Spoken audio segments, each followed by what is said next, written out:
Think गणले काय नक्की मला तेच कळून झाले. JSON stringify and parse index run केली. ओके, तर असंच आपण बघूया की आता मी काय केलं यात तुमचा जावास्क्रिप्टचा कोड एक h1 टॅग घेतलेला आहे. h1 टॅगमध्ये मी काय केलंय एक बटन घेतलं. h1 टॅगमध्ये काय लिहिलं आपण जेसन स्ट्रिंगिफाय मेथड नॉर्मल एक टेक्स्ट लिहिलंय ते आपण प्रिंट झालेलं आहे. नेक्स्ट काय केलं आपण बटन केले. त्या बटनला ऑन क्लिक इव्हेंटला आपण एक फंक्शन कॉल केले आणि त्या फंक्शनमध्ये एक जावास्क्रिप्टचा कोड लिहिला आहे. जावास्क्रिप्टचा कोडमध्ये आपण काय केलं की एक ऑब्जेक्ट घेतलाय. त्या ऑब्जेक्टला आपण स्ट्रिंगिफाय मेथडनं जेसनमध्ये कन्वर्ट केले. विदाउट जर जेसन आपल्याला प्रिंट करायचं असेल ना तर त्याला ऑब्जेक्ट भेटणार आहे. इथं जर का मी युजर क्लिक केलं, रिफ्रेश करून क्लिक केलं तर तुम्हाला काय भेटणार आहे, तुम्हाला ऑब्जेक्ट. तर सर्व्हरवरून आपल्याला एक असा ऑब्जेक्ट येतो. ऑब्जेक्टला आपल्याला जो रिसिव्ह झालेला जो डेटा असतो त्याला आपल्याला स्ट्रिंगिफाय मेथडनं जेसनमध्ये कन्वर्ट करायला लागतो आणि तो आपल्याला फॉर्ममध्ये वगैरे बाइंड करायला लागतो. आता फॉर्म व्हॅलिडेशन मी एवढं शिकवलं की नॉर्मल मी फॉर्म व्हॅलिडेशन शिकवले कसं करायचं. जास्त फॉर्म व्हॅलिडेशन आपण अँग्युलरमध्ये बघणार आहे, कारण की अँग्युलरमध्ये जे दोन फॉर्म्स आहेत, एक डिफॉल्ट आणि फॉर्म बिल्डर म्हणून, त्या कन्सेप्टमध्ये भरपूर यूज होतो. जर काही तर मी युजरच्या जागी रिझल्ट केलं, रिफ्रेश केल्यानंतर क्लिक मिळाला तुमचा स्ट्रिंग तुमचा जेसनमधली जी स्ट्रिंग भेटणार आपल्याला ती ॲक्च्युअल प्रिंट केल्या. आता नेक्स्ट काय पाहिजे मला यात एक जेसन ऑब्जेक्ट, ह्याला प्रॉब्लेम आला ऑब्जेक्टला प्रॉब्लेम, तर आपण स्किप करणार आहे. एक्झाम्पल तुमच्या साईडला ते ट्राय करा तुम्ही. स्निपेट जेसन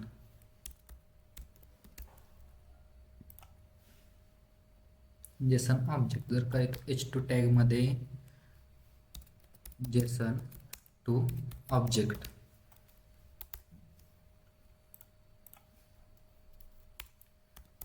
सेम बटन घेणार आहे आपण, त्याला आपण टाकणार आहे पार्स आणि त्याच्या ऑन क्लिक इव्हेंटला पार्स जेसन हे फंक्शन कॉल करणार आहे.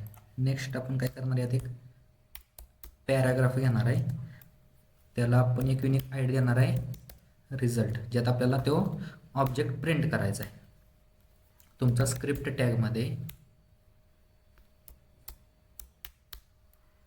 टॅगमध्ये तुमचं फंक्शन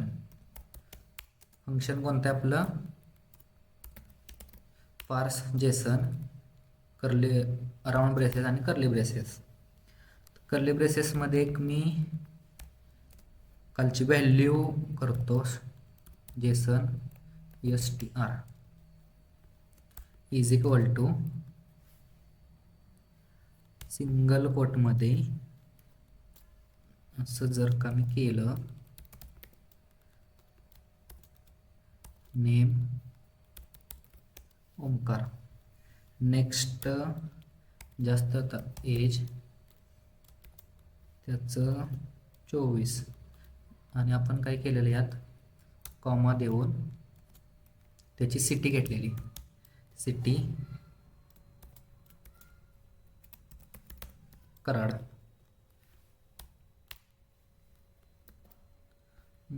ओके, हां, यानं असंही काय केलं नाही म्हटल्यानंतर मला आय थिंक रन होईल ओबीजे. तुमचा जो आपण ऑब्जेक्ट तयार केला जेसन आपण तयार केला असा, तर जेसन आपण काय करणार आहे, कन्वर्ट करणार आहे. OBJ is equal to JSON dot parse method. तुमची पार्स मेथडमध्ये कशाला पार्स पाहिजे, तुमचा जेसन स्ट्रिंग या ऑब्जेक्टला आपण पार्स केलं. नेक्स्ट काय केलं तुम्ही, जी पण आपल्याला बाइंड करायचे आहे document gate element bye I D, त्याला आपण रिझल्टने ॲक्सेस केलं आणि त्याचं जे इनर HTML आहे त्याला आपण असाइन करतोय. तर असाइन कसं करणार आहे? टिल्डामध्ये. टिल्डामध्ये कॉमन किंवा टिल्डा नाही तर हां टिल्डाच घ्यायला लागेल आपल्याला, नाहीतर बघूया. विदाउट टिल्डा पण होईल. डबल कोटमध्ये name plus OBJ dot name, OBJ dot name व्हायला तर पाहिजे, बघूया. डबल कोटमध्ये तुमचा ब्रेक टॅग, नेक्स्ट तुमचा परत प्लस, परत NAME, नेक्स्ट आहे तुमचा नेम झाल्यानंतर एज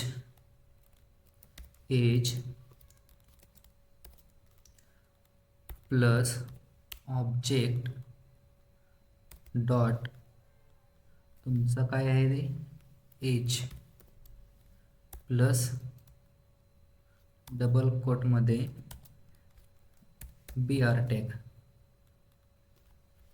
एवढंच प्रिंट होतंय का बघूया आधी. इथून तर काय मला वाटत नाही रन होईल. राईट सेम इश्यू फाईलमध्ये जेसन ऑब्जेक्ट आणि पार्स केल्यानंतर प्रिंट होतंय. सो माझ्या एक्सटेन्शनचा प्रॉब्लेम झाला आहे. आता यात मला काय पाहिजे अजून, प्रॉपर वर्क तर होतंय आता. प्लस डबल कोटमध्ये सिटी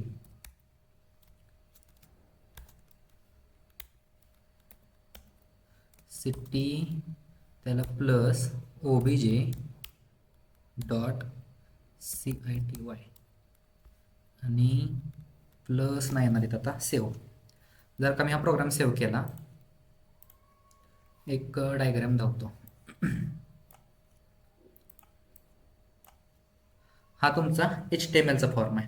HTMLमध्ये आपण काय केलं, हा तुमचा H2 टॅग आहे. H2 टॅग नंतर आपण काय केलं, एक बटन दिलं इथं आणि खाली आपण पॅराग्राफ टॅग दिलेला आहे. त्या पॅराग्राफमध्ये आपल्याला जावा स्क्रिप्ट थ्रू आपण काहीतरी बटनवरती काहीतरी ॲक्शन परफॉर्म केली.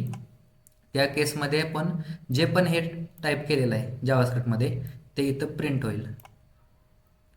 तर आपण काय केलं, त्या बटनला क्लिक केलं, तुमचा हे फंक्शन क्लिक इव्हेंटला ट्रिगर होणार आहे. ट्रिगर झाल्यानंतर आपण एक स्टॅटिक व्हॅल्यू घेतली, स्टॅटिक जेसन व्हॅल्यू घेतली, ते आपण जेसन या व्हेरिएबलमध्ये स्टोअर केली.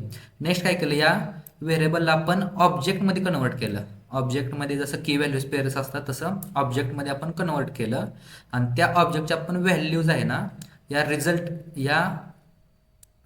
म्हणजे document get by element, document dot get element by ID याने ॲक्सेस करून आपण त्याचं इनर HTML, तुमचा हा जो पॅराग्राफ आहे त्याचं जे इनर HTML आहे म्हणजे इथलं जे पण आपण टॅग देईल, तुमचा जे पण आपण व्हॅल्यू देईल त्या सगळ्या व्हॅल्यू प्रिंट होणार आहेत. BR टॅग म्हणजे तुमची ब्रेक लाईन, नेक्स्ट टॅगला आपण जाणार आहे. तुमचं नेम इथं प्रिंट होईल, तुमचं ऑब्जेक्ट त्याच्या पुढं प्रिंट होईल. ब्रेक टॅगनं तुमची इथं नेक्स्ट लाईन वाढेल. नेक्स्ट काय तुमचा एज इथं प्रिंट होईल हे, परत ब्रेक लाईन आहे, परत सिटी, नेक्स्ट तुमची सिटी, असं तुमचं एक्झॅक्टली आउटपुट येईल. जर का इथं मी क्रोमवरती गेलो, रिफ्रेश केलं पेज, पार्सवरती क्लिक केला तर तुमचा आला का object name Omkar, age 24, city Karad. Control inner text इथं मी लिहिलं, त्याच्यानंतर मी क्रोमला गेलो, रिफ्रेश केलं पेज, पार्स केल्यानंतर बघा तुमचा ओमकार टॅग, जे पण आपण जिथं BR टॅग लिहिला पण त्याला कसं कळणार की हा BR टॅग आहे, ते ॲज अ स्ट्रिंग म्हणूनच घेणार आहे. पण हे मला एका लाईनीत प्रिंट करायचं नव्हतं ना, मला BRनं नेक्स्ट लाईन पाहिजे होती. त्यासाठी मी इनर HTML ट्राय केलं. जे पण इथं तुम्ही टाईप करणार आहे ना ते सगळं तुमचं इथं भेटणार आहे. फक्त इनर तुमची जी टेक्स्ट व्हॅल्यूज घेणार आहे ते, पण इनर HTML वापरल्यानंतर हे BR टॅगला त्याला कळलं की इथं HTMLचा हा टॅग आहे, इथं कळलं की त्याला ऑब्जेक्टमधली व्हॅल्यू आहे, इथं त्याला कळलं की स्ट्रिंग आहे. असं तुमचं इनर HTML वर्क होतं.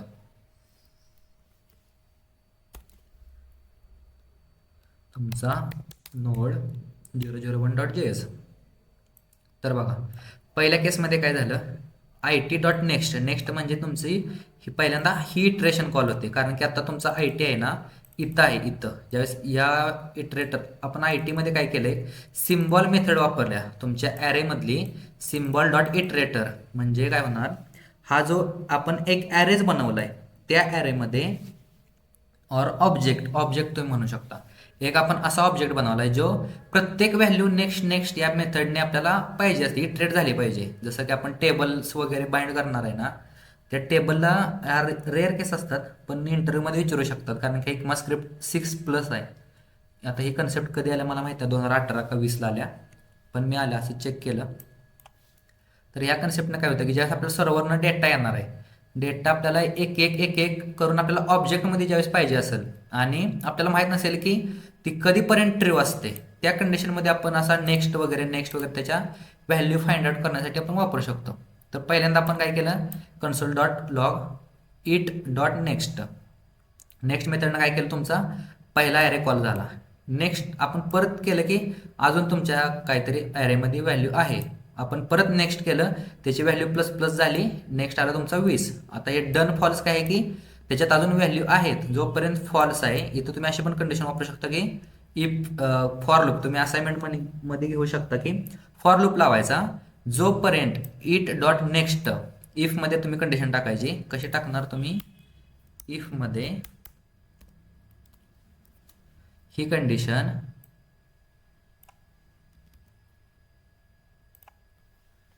आलेली value dot done equal equal false असं जर असेल तर ब्रेक, अशा टाईपमध्ये वगैरे तुम्ही वापरू शकता. पण हे ब्रेक कधी चालतं, फॉर लूपमध्ये.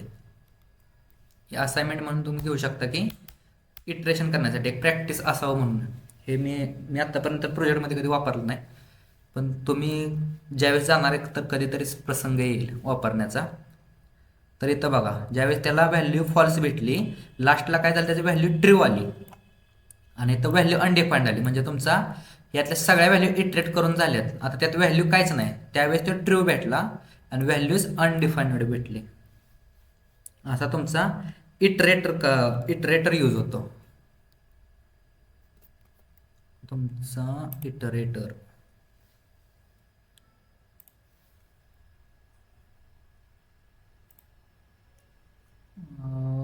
अनटायटल्ड, हां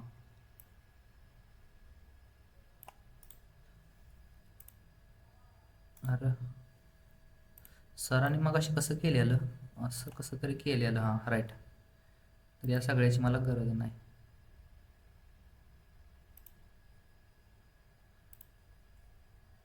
असं मला एकच स्टेप पाहिजे असेल तर, आज मी नवीन कन्सेप्ट शिकलो आहे ते मला माहितीच नव्हतं. इटरेटर, इटरेटर काय करतं तुमचा, iterator is the object which works using next method and returns value. आता व्हॅल्यू काय रिटर्न करतं, तर अशा टाईपमध्ये व्हॅल्यू रिटर्न करतं, व्हॅल्यू आणि फॉल्स. आता हा इटरेटर आहे ना तुमचा, कोणता फॉर लूप वापरतात ते पण मी सांगतो.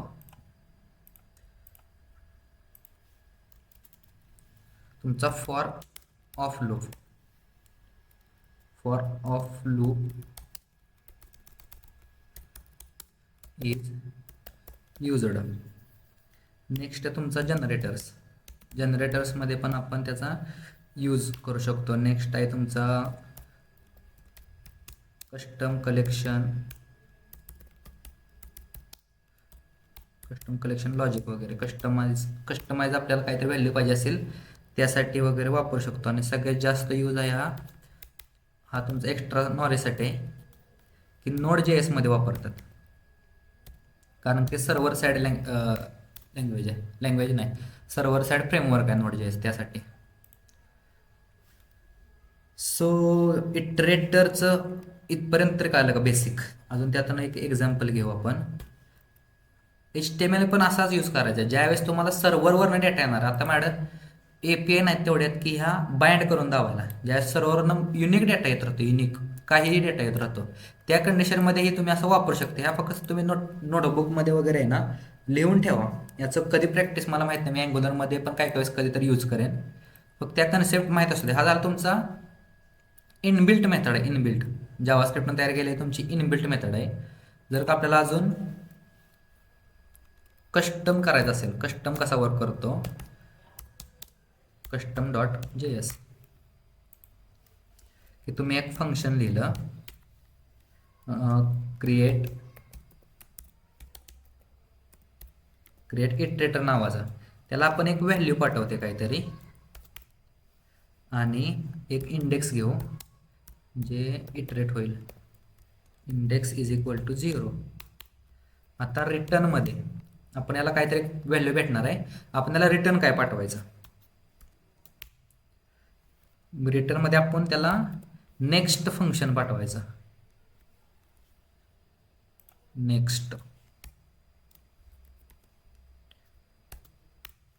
नेक्स्ट काय तुमचं फंक्शन आहे विदाउट फंक्शन कीवर्ड, राईट. त्याला आपण ॲनोनिमस असं म्हणलेलं की विदाउट फंक्शन कीवर्ड वगैरे त्याला ॲनोनिमस बोललं जातं. आता ते काय काय रिटर्न करतं? इफमध्ये त्याचा इंडेक्स इज लेस दॅन तुमचा आलेला ॲरे डॉट लेंथ. आपण अजून ॲरे डिक्लेअर केलेला नाही, फक्त लागलं आपण ॲरे पण डिक्लेअर करू. Const it is equal to तुमचा हा फंक्शन कीवर्ड, इथं आपण फंक्शनला कॉल दिला आहे थोडक्यात, आणि त्या पॅरामीटरमध्ये आपण ॲरे पाठवला आहे 10, 20, 30 असं काहीतरी, समजा 40 पाठवला. ARR डॉट लेंथ त्याचा आता फंक्शनचा ब्लॉक चालू. यातनं पण अजून रिटर्न काय पाहिजे आपल्याला? समजा एक ऑब्जेक्ट रिटर्न करतोय तो. जर का तुमचा आलेला ॲरे जर इंडेक्सपेक्षा कमी असेल, म्हणजे इंडेक्स प्लस प्लस होणार आहे, जर कमी असेल तर आपण काय पाठवणार? त्याची व्हॅल्यू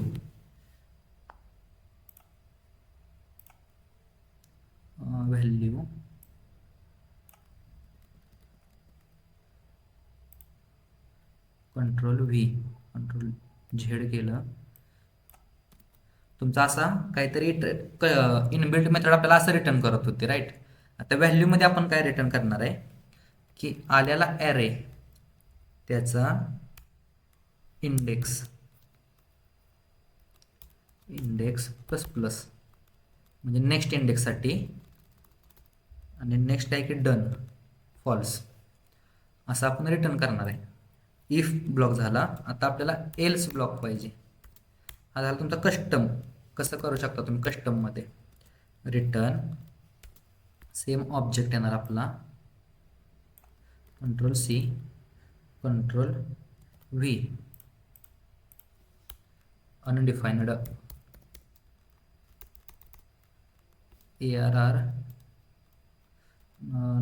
नाही डायरेक्ट अनडिफाइंड, आणि इथं तुम्ही फॉल्स करू शकता, ट्रू करायचं आपल्याला.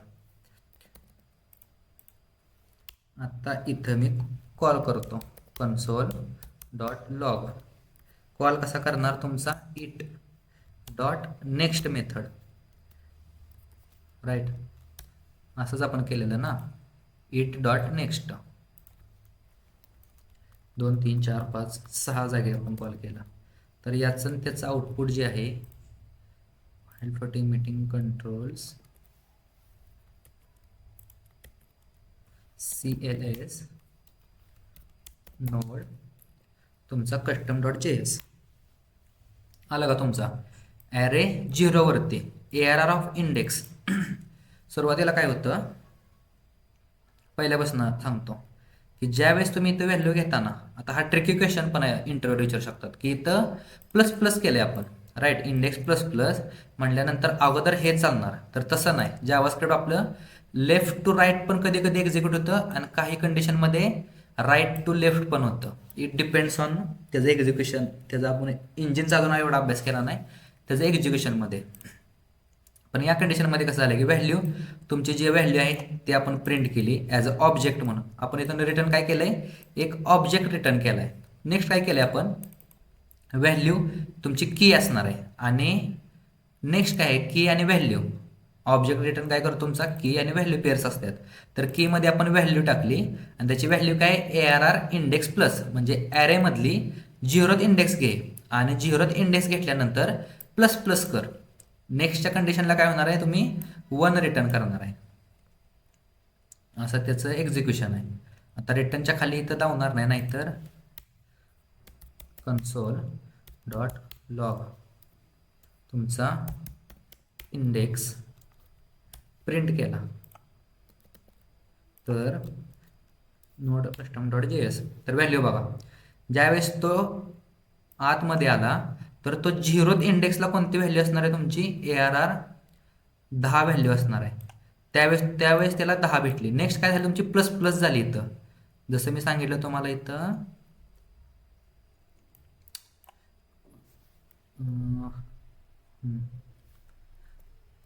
ओके,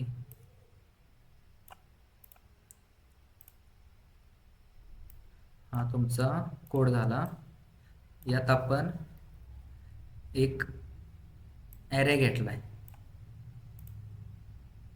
0 1 2. आता ही व्हॅल्यू कधी प्रिंट झाली, 0, तुमच्या 0th इंडेक्सला इथं 0 आहे. 1 कधी होणार आहे तुमचा, इथं 2, हा तुमचा 3 असणार आहे आणि तुमचं 4 व्हॅल्यू भेटली इथं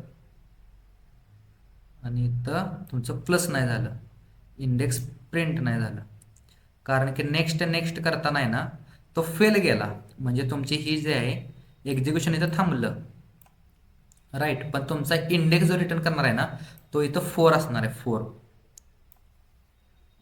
असं तुमचं एक्झिक्युशन होणार. हा ट्रिकी क्वेश्चन आहे. तर मी पण इंटरव्ह्यू प्रिपरेशनमध्ये हा क्वेश्चन असं वाचत होतो ना, त्यामुळे मला हे इटरेटर आणि जनरेटर्स कळाले, त्यामुळे तुम्हाला ते सांगावं म्हटलं. हे आपण रिअल लाईफमध्ये रेअर वापरतो, पण इंटरव्ह्यूला असं ट्रिकी क्वेश्चन येतात.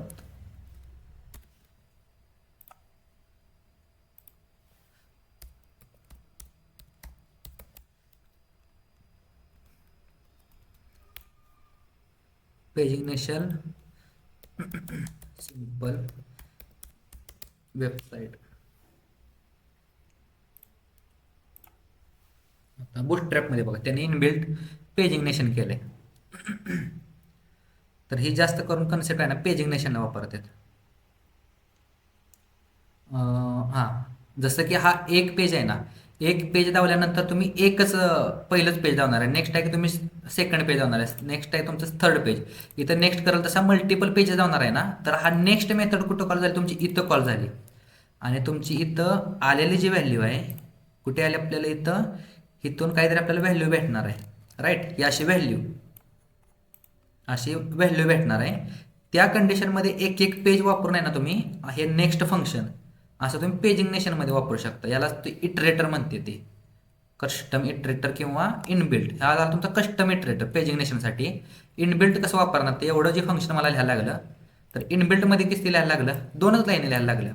हा जावास्क्रिप्टचा मल्टिपल फंक्शन आहे, जावास्क्रिप्ट मल्टिपल.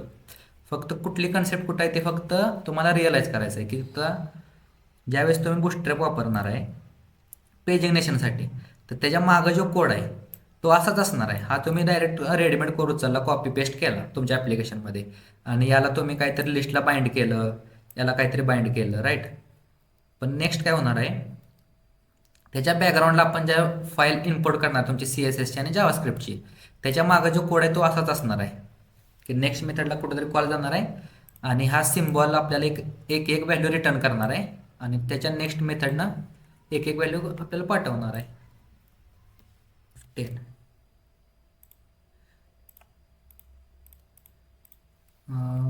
001 नाहीतर जनरेटर बेसिक डॉट JS घेतला. त्याचा सिंटॅक्स काय जनरेटरचा?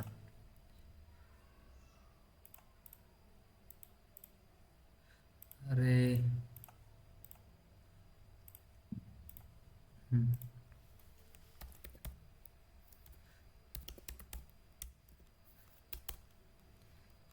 जनरेटर आधी जनरेटर म्हणजे काय की जो असा फंक्शन म्हणजे जो फंक्शन मल्टिपल व्हॅल्यू रिटर्न करतो. राईट. आपण जर का एखादं असं फंक्शन लिहिलं काहीतरी फन नावाचा, त्याला आपण असं काहीतरी रिटर्न पाहिजे, रिटर्न 1+1. त्याच्याच खाली जर रिटर्न कीवर्ड लिहिला 1+2, त्याच्या खाली आपण काहीतरी लिहिलं रिटर्न 1+2 3. तर असं एरर दावणार ना तुमचा जावास्क्रिप्ट फंक्शन, कुठली पण लँग्वेज असेल तर. असं जर आपण एका खाली एक रिटर्न लिहिलं तर याच फंक्शन एक्झिक्यूट होणार आहे. खालचे 2 रिटर्न आहेत ते एक्झिक्यूट होणार नाहीत.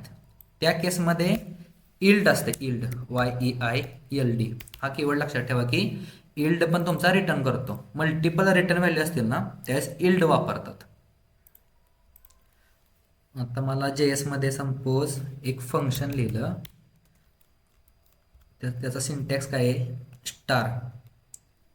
स्टार कुठे, हां फंक्शन स्टार माय फंक्शन आणि रिटर्न काय करतोय तुमचा इल्ड YIELD. इथं मी काय लिहिलंय YIELD बरोबर आहे, इल्ड 10. नेक्स्ट काय तुमचा इल्ड 20. असं काहीतरी त्याला रिटर्न व्हॅल्यू आपण 2 दिलेत. आता मला हे फंक्शन एक्झिक्यूट करायचं आहे. सपोज कॉन्स्टंट एक व्हॅल्यू घेतली नम म्हणून, तर त्याला मी असाइन केलं तुमचं फंक्शन माय फन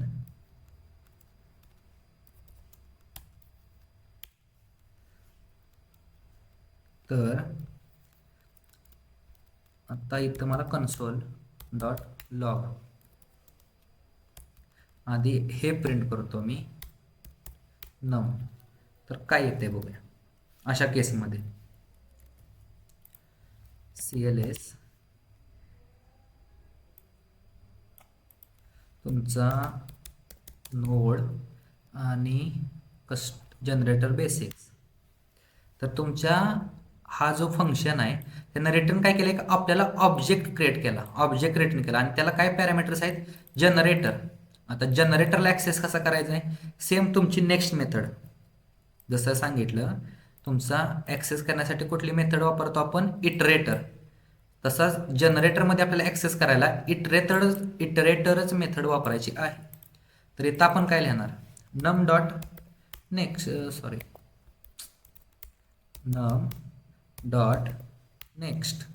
तर हा रिटर्न काय करणार, तुमची 10 व्हॅल्यू. तसंच मी 3 जागी केलं आणि सेव्ह केलं. तर सेम फंक्शन मी रन केलं तर त्यानं काय दिलं, तुमचं 10 व्हॅल्यू, 20 व्हॅल्यू आणि तुमची 30 व्हॅल्यू.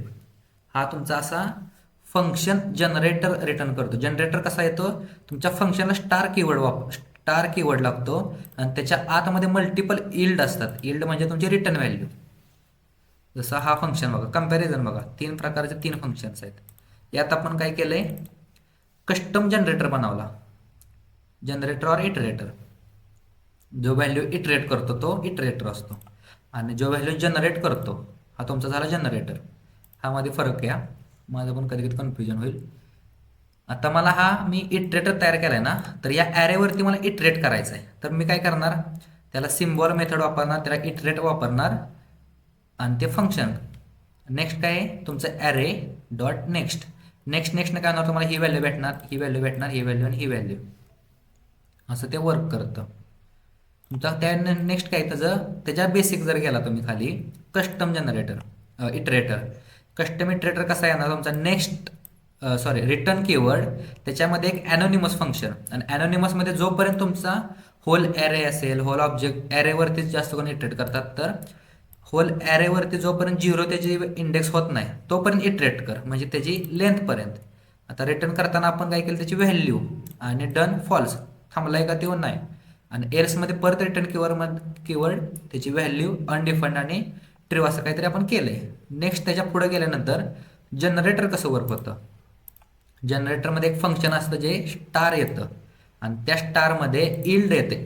इल्ड तुमचा इज इक्वल टू रिटर्नच कीवर्ड आहे तसा थोडक्यात म्हणायला गेलं तर. सो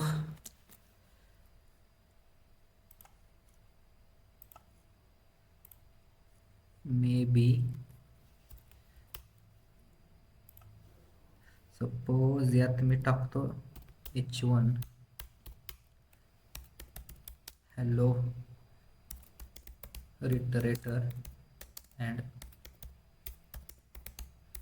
जनरेटर आणि हेच कॉपी पेस्ट तुमच्या याला करतो.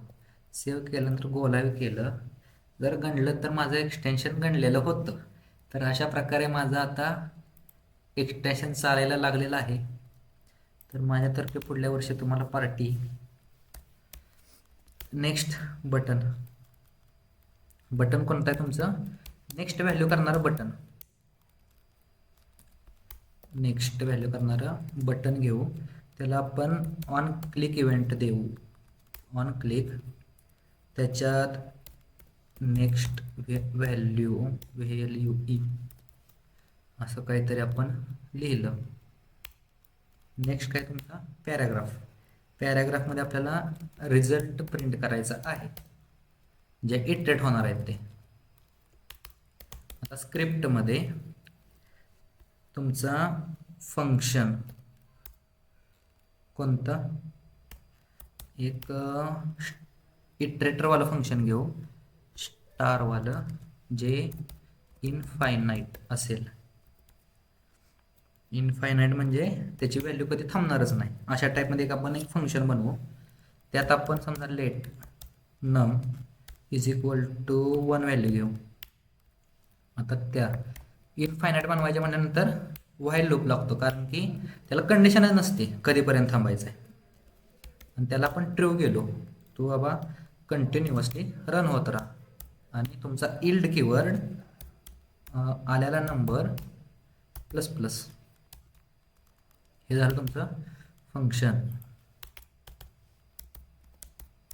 Infinite function FUNCTION.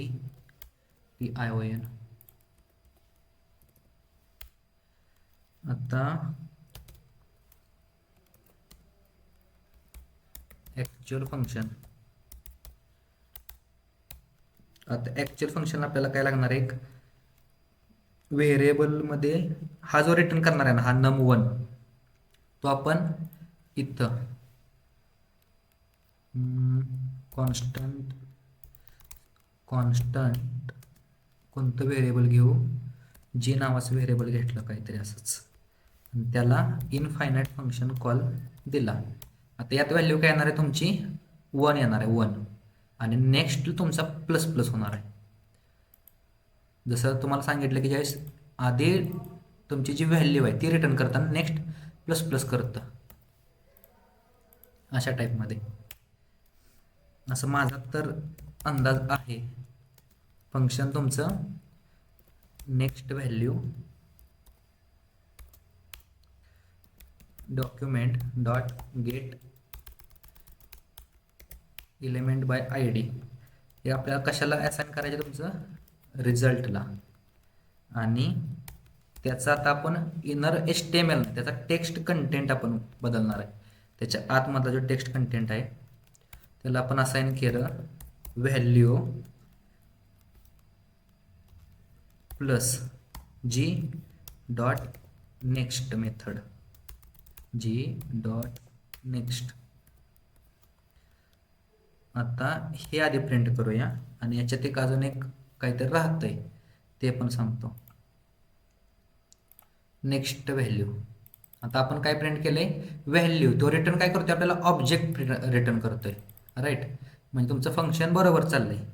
आता या नेक्स्टमधलं मला व्हॅल्यू पाहिजे बाबा, असं तुम्ही अप्लाय करू शकता. डॉट व्हॅल्यू ना आला तुमचा. नेक्स्टवरती क्लिक केल्यानंतर तुम्हाला एक इथं व्हॅल्यू रिटर्न केली बरं का, इथं एक. आता त्याची व्हॅल्यू 2 झालेली असणार आहे. नेक्स्ट आपण केलं 2 3 4 5 6 7 8. तुमचा झाला हा इनफायनाईट लूप अशा टाईपमध्ये.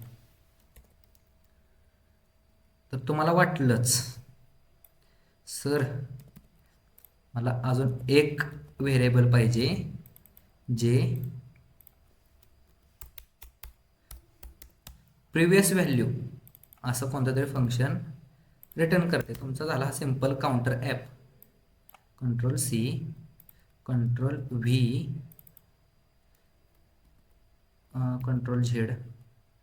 तुमचा प्रिव्हियस व्हॅल्यूला कॉल, आणि इथं जी डॉट नेक्स्ट नसणार आहे. इथं काय आपण करणार आहे, इथं आपण काय करायचं, आपल्याला अजून एक फंक्शन लिहायला लागेल असंच. Control C, control V, infinite जागी प्रिव्ह नुसतं टाकू, आणि हा कॉन्स्टंट आपण केला आहे डिक्लेअर. तसंच जर कॉम्प्लिकेटेड होणार आहे तर प्रिव्ह इथं आपण नेक्स्टला कॉल केला. पहिल्यांदा फंक्शन कॉल बघू द्या. इथं आपण प्रिव्हियसला कॉल केला, तर प्रिव्हियस व्हॅल्यू कुठं असणार आहे, इथं असणार आहे. त्याच्यात आपण हे फंक्शन कॉल केलं, तर इथं जी डॉट एस करू, एस डॉट नेक्स्ट. आता एस कोणतं येणार आहे, const S is equal to previous function. आता प्रिव्हियस फंक्शनमध्ये नम इज इक्वल टू नम इथं डिक्लेअर नको कराय, हा तरी चालतंय. नंबर आपण डिक्लेअर केलं, नंबर मायनस मायनस, आणि याला आपण असाइन काय करणार आहे, तर तुमची जी ची व्हॅल्यू. कंट्रोल सी, हां control sorry x, control V, आणि इथं त्याला व्हॅल्यू आपण प्रिंट करणार आहे या जीची. जी मध्ये आता काय असणार आहे तुमचा एक, वॉट एव्हर काय असेल ते. नेक्स्ट व्हॅल्यू केली 1 2 3, नॉट अ नंबर. आता ते व्हॅल्यू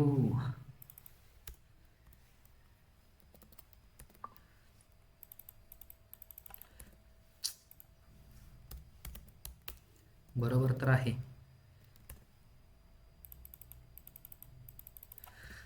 जाऊ द्या. पण असं तुम्ही काउंटर करू शकता की एक फंक्शन प्लस प्लस करते. तसंच आपल्याला हे फंक्शन आपण काय केलं, मायनस मायनस केलं. बरोबर तर आहे.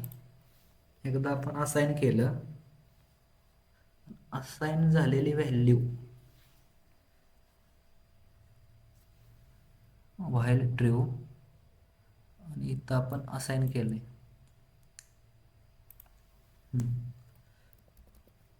जी डॉट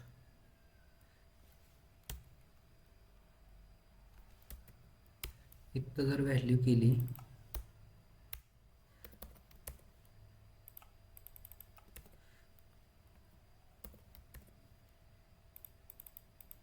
नाही ते नंबर नॉट अ नंबर घेतं या. मग याला ते कन्वर्जन करायला लागणार आहे इम्प्लिसिटली एक्सप्लिसिटली वगैरे. तो एवढा टाईम नाही